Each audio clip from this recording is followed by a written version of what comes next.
அந்த விருதை பற்றி அதை வழங்கக்கூடிய நமது வள்ளல் உயர் திரு வி மேட்டுப்பட்டி அருகில் உள்ள வி காமாட்சிபுரத்தை சார்ந்த ஆன்மீக செம்மல் உயர் திரு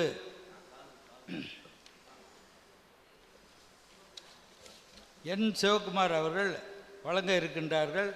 அதில் முதல் நிகழ்ச்சியாக அறிமுகப்படுத்துமாறு தம்பி அவர்களை உங்களின் சார்பாக வேண்டி கேட்டுக்கொள்கின்றேன்.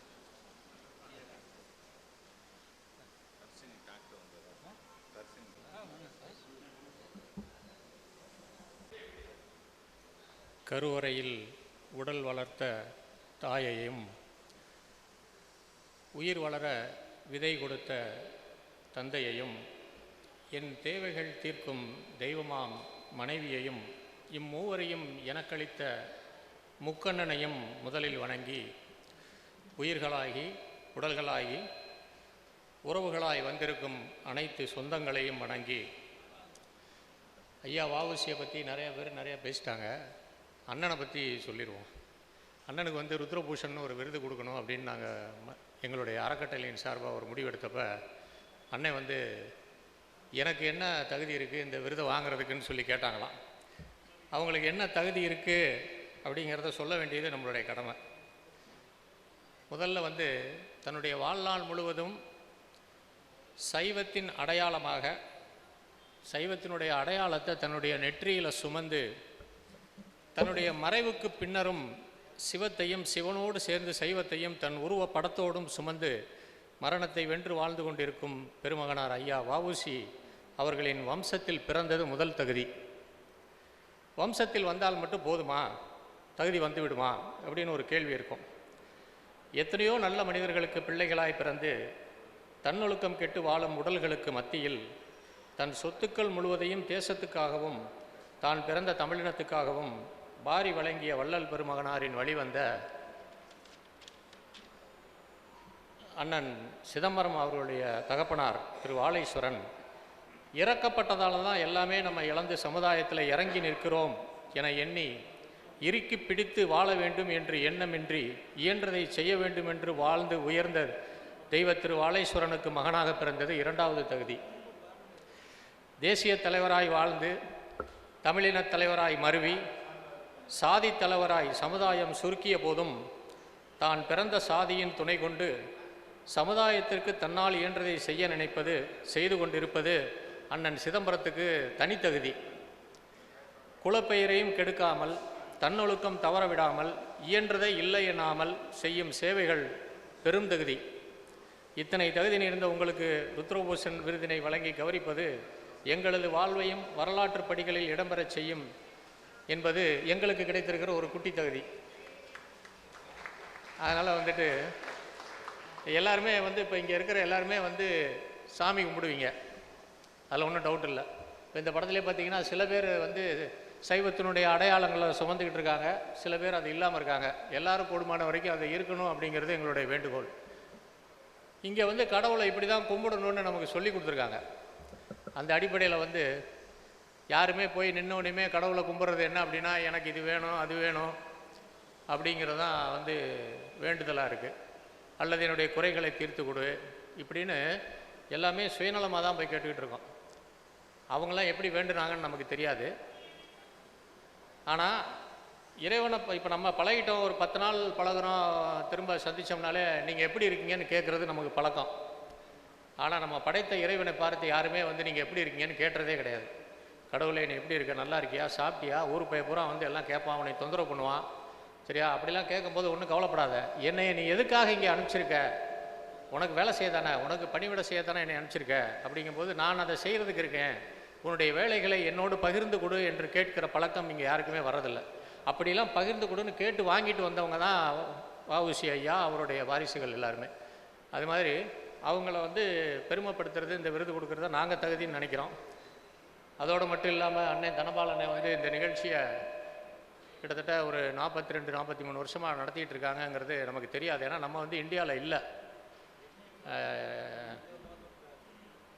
இப்போ இங்கே வந்ததுக்கப்புறம் வந்து இப்போ சமீபத்தில் வந்து அண்ணனுடைய அறிமுகம் ஏற்பட்ட போது வந்து இது ஒரு பிரமிப்பான ஒரு விஷயம்.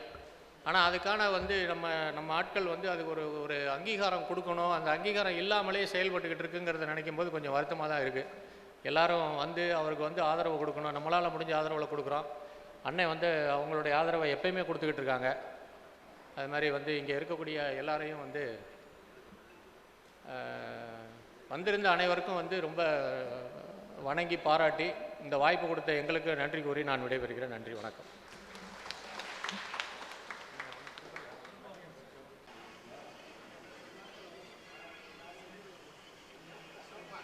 ஆவுசி மன்ற தலைவர் பொன்னாடியை பொறுத்து கௌரவிக்கிறார்கள். கொஞ்சம் கையை தடுங்க.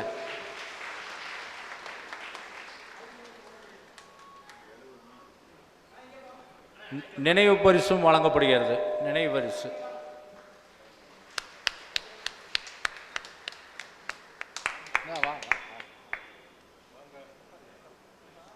நீண்ட நேரம் எதிர்பார்த்து கொண்டிருந்த ருத்ரபூஷன் என்ற பட்டத்தினை உயர் திரு சாமிஜி அவர்கள் வழங்குமாறு உங்களின் சார்பாகவும் அன்பு தம்பி என் சிவகுமார் அவர்களின் சார்பாகவும் கேட்டுக்கொள்கின்றேன்.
அனைவரும் கரவோசம் கொடுத்து வாழ்த்து தெரிவிக்குமாறு கேட்டுக்கொள்கிறோம்.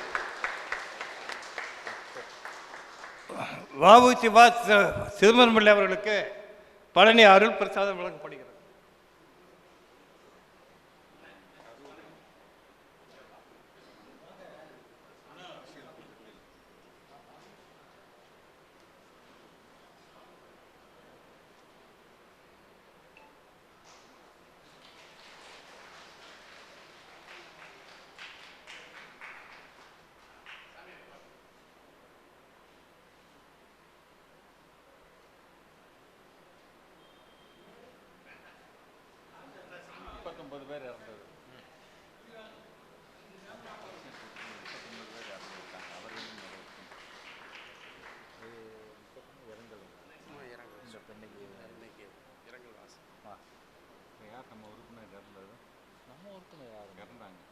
நம்ம இல்லையா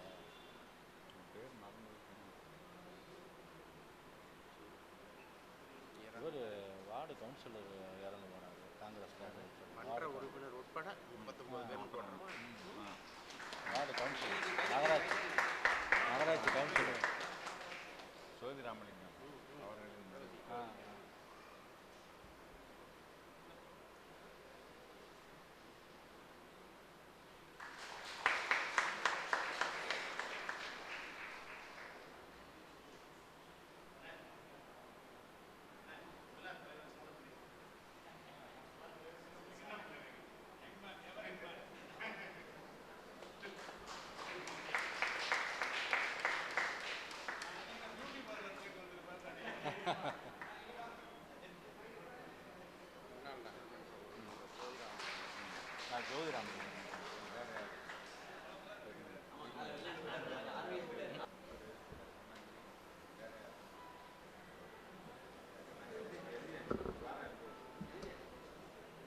இந்த அருமையான நாளில் வ.உ. சிதம்பரம் பிள்ளை நற்பணி மன்றத்தை 42வது ஆண்டு விழாவில் கூடியிருக்கிறோம். இங்கு இந்த விழாவை தொடர்ந்து மிகச் சிறப்புடன் நடத்தி கொண்டிருக்கும் அண்ணன் திரு தளபாலன் அவர்களே,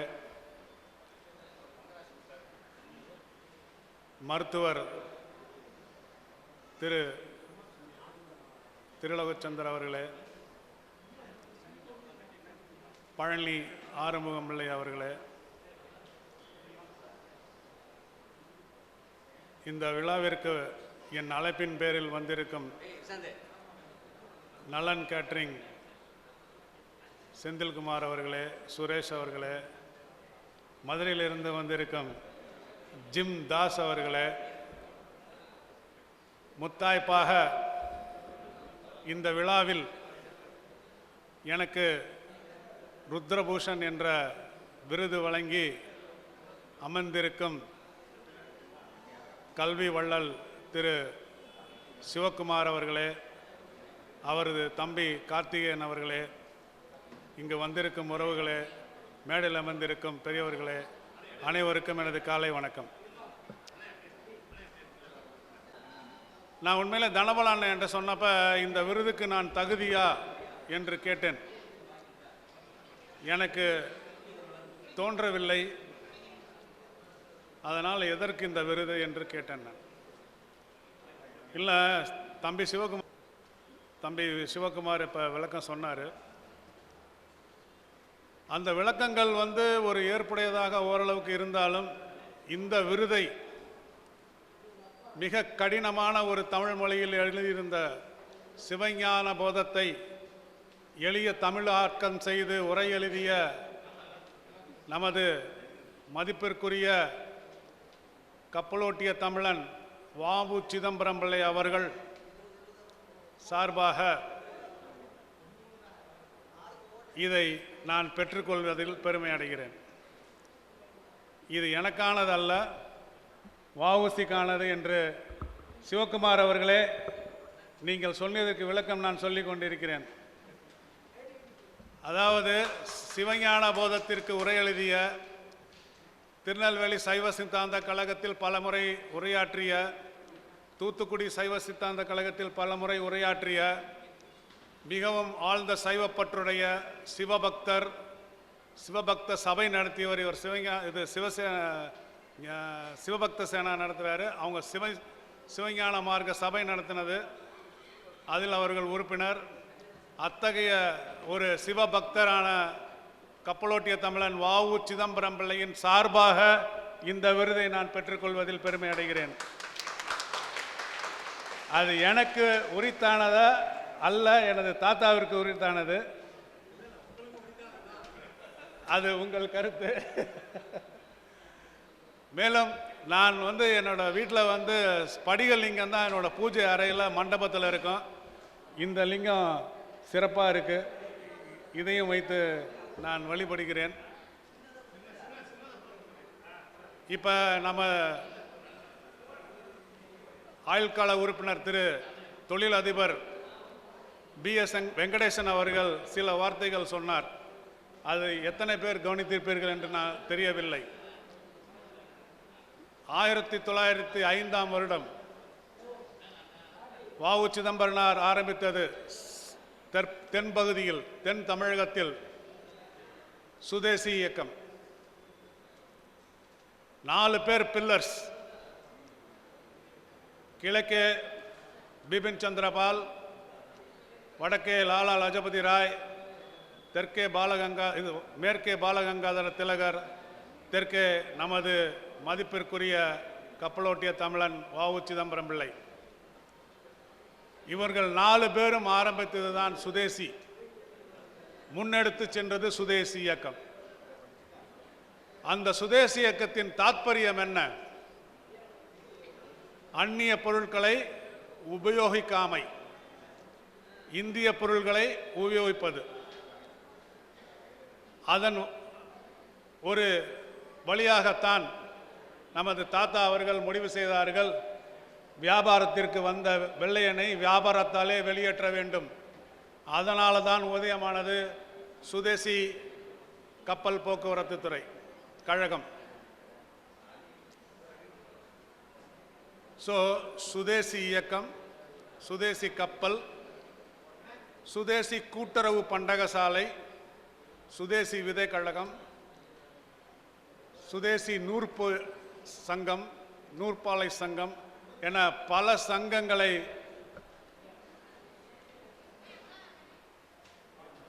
சங்கங்களை ஆரம்பித்து சுதேசி இயக்கத்தை முன்னெடுத்தார்கள். அந்நிய பொருட்களை பகிஷ்கரித்து இந்தியாவில் செய்கிறத மட்டும், நமது நாட்டில் செய்கிறத மட்டும்தான் உபயோகப்படுத்தணுன்றது ஒரு கோட்பாடாக, கொள்கையாக மட்டுமல்லாமல் ஒரு வேள்வியாக நடத்தினார்கள். இதனால்தான் தாத்தா எழுதி பதிப்பித்த புத்தகத்தில் முதல் பக்கத்திலேயே எழுதியிருப்பார்கள், இந்த நூல் சுதேசி காகிதத்தில் சுதேசி மை கொண்டு சுதேசி நூலால் பின்னப்பட்ட ஒரு புத்தகம் என்று. அந்த அளவுக்கு தான் எடுத்த கொள்கையில் உறுதியாக நின்று அதை மக்களுக்கு எடுத்து சென்றார்கள். அதே போன்ற ஒரு சூழ்நிலை தான் நாம் இப்பொழுது இருக்கிறோம். நீங்கள் படிச்சுட்டே இருப்பீங்க, அமெரிக்கன்ஸ் 50% டாரிஃப் போடுறாங்க, 75% டாரிஃப் போடுறாங்கன்ட்டு படிச்சுட்டு இருப்பீங்க. அது எதனால்? ரெண்டே காரணம் தான். இன்னைக்கு பால் பொருள் உற்பத்தியில் இந்தியா எத்தனாவது இடத்துல இருக்குன்னு தெரியுமா? இந்தியா பால் உற்பத்தியில் தன்னிறைவு பெற்று கிட்டத்தட்ட $20 லட்சம் மேலே ஏற்றுமதி செய்கிறோம் நம்ம பால் துறையில். அதே மாதிரி உணவு தொழிலையும் விவசாயத்தில் நாம் தன்னிறைவு பெற்று ஏற்றுமதி செய்கிறோம் பல நாடுகளுக்கு. ஒரு வெள்ளம் வந்தாலோ, பூகம்பம் வந்தாலோ, பசி ஏற்பட்டாலோ, பஞ்சம் வந்தாலோ நாம் தானமாக கொடுக்கிற அளவிற்கு விவசாயத்தில் அதிகமாக உற்பத்தி செய்கிறோம். ஆனால் அமெரிக்கா என்ன செய்கிறது? சொல்கிறது, நீ பால் பொருளை இறக்குமதி செய், எங்கள் விவசாய பொருட்களை இறக்குமதி செய் என்று நம்மை ஃபோர்ஸ் பண்ணுறாங்க. இல்லாட்டி நான் வரி விதிப்போம், H1B விசா எடுப்போம் அப்படின்ட்டு. அதில் அவங்களுக்கு தான் நஷ்டம், நமக்கு ஒரு நஷ்டமும் கிடையாது. நாம் தற்சார்பு முறையில் வாழ்ந்து கொண்டிருக்கிறோம். இப்போ அதுக்கு தேவை இன்னும் அதிகமாயிருச்சு. அதனால் இந்த தீபாவளியை கூட நம்ம சுதேசி பொருட்களில் கொண்டாடுவோம். வாங்கி அந்நிய பொருட்களை அறவே தவிர்ப்போம். இம்போர்ட்டட் குட்ஸ் விலை மலிவாக இருக்குன்னு சொல்லிட்டு இறக்குமதி செய்யப்பட்ட பொருட்களை வாங்குவதை தவிர்த்து சுதேசி பொருட்கள், அதாவது இந்தியாவில் செய்யப்பட்ட பொருட்கள், மேக் இன் இந்தியா. ஸோ இந்த ஒரு தீபாவளியிலிருந்து நாம் ஆரம்பிப்போம். நமது பொருளாதாரம் பல மடங்கு உயரும். உங்களுக்கு புரியும், நான் எந்தெந்த கம்பெனி என்று சொல்ல விரும்பவில்லை. ஆனால் எல்லாம் வாட்ஸ்அப்பில் படித்திருப்பீர்கள், எந்தெந்த கம்பெனி அந்நிய கம்பெனி, குறிப்பாக அமெரிக்கா கம்பெனி என்று. அதில் குறிப்பாக நீங்கள் உட்காந்துட்டு சாப்பாடு ஆர்டர் பண்ணுற கம்பெனியாக இருக்கட்டும், பொருட்கள் ஆர்டர் பண்ணுற கம்பெனியாக இருக்கட்டும், எவ்வளோ கம்பெனி நம்ம இன்றைக்கும் அமெரிக்கன் கம்பெனிஸ் தான் கொடுத்துட்ருக்குறோம். இதை நீங்கள் கட்டுப்படுத்தினாலே நமது பொருளாதாரம் இன்னும் வேகமாக வளரும். உலகமே 1.5%, அமெரிக்காலாம் 1.5% தான் ஜிடிபி. இன்னைக்கு நமது நாடு கிட்டத்தட்ட 7.25% ஜிடிபி. ஸோ அந்த அளவுக்கு ஒரு புலி பாய்ச்சலோடு நாம் முன்னேறி கொண்டிருக்கும் பொழுது இந்த மாதிரி வரி விதிப்புகள்லாம் நம்மளை ஒன்றுமே பண்ணாது. சும்மா மிரட்டிகிட்டு இருக்கிறாங்க, ஒன்றும் நடக்க போகிறதில்லை. நஷ்டம் அவங்களுக்கு தான். ஏன்னா மருத்துவராக இருக்கட்டும், இன்ஜினியர்ஸாக இருக்கட்டும், தமிழ் பொறியாளர்களாகட்டும், மருத்துவர்களாகட்டும், அமெரிக்காவில் இருக்கிறதுல 50%க்கு மேலே நம்ம தான், 50% மேலே நம்ம தான் இருக்கிறோம். அவங்களோட எக்கனாமியே கொலாப்ஸ் ஆகிரும். HNB அதனால தான் இப்போ ரிவர்ஸ் கியர் போட்டுகிட்டே இருக்கிறார். அவர் என்ன பேசுகிறோன்னு அவருக்கே தெரில ட்ரம்புக்கு. ஸோ இந்த தீபாவளியை சுதேசியாக வஉசியின் நினைவோடு சுதேசி பொருட்களை உபயோகித்து நாம் சிறப்பாக கொண்டாடுவோம். அனைவருக்கும் தீபாவளி நல் வாழ்த்துக்கள், ஆயுத பூஜை நல் வாழ்த்துக்கள். வாய்ப்பு கொடுத்ததற்கு நன்றி.